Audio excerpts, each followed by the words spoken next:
Depuis qu'on a défendu d'aller la voir, je trouve que son état se dégrade. Jean-Guy Sirois tente par tous les moyens de retourner auprès de son épouse qui est dans la chambre 2022 du CHSLD de l'Orchidée à Laval.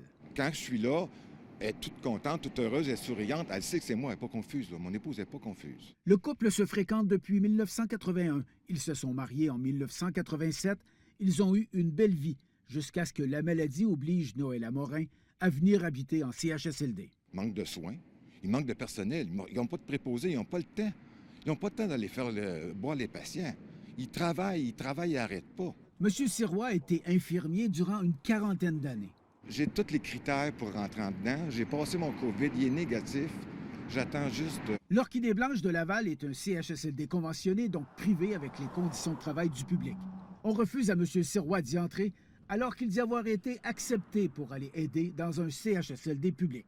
En tant qu'infirmier, il aurait été envoyé pour s'occuper d'une dizaine, une quinzaine de personnes aînées dans un autre CHSLD.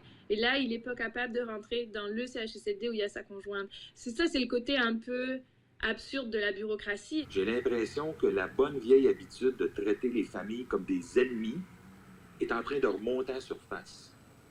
C'est des ennemis, les familles. Ils nous écœurent. Plus de 20 des 27 757 cas de COVID-19 au Québec sont dans des CHSLD, des personnes âgées qui représentent la grande majorité des victimes.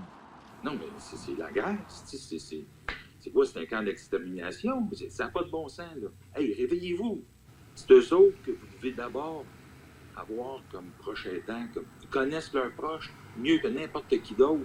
Est-ce que les aidants naturels devraient faire partie de la solution au problème des CHSLD?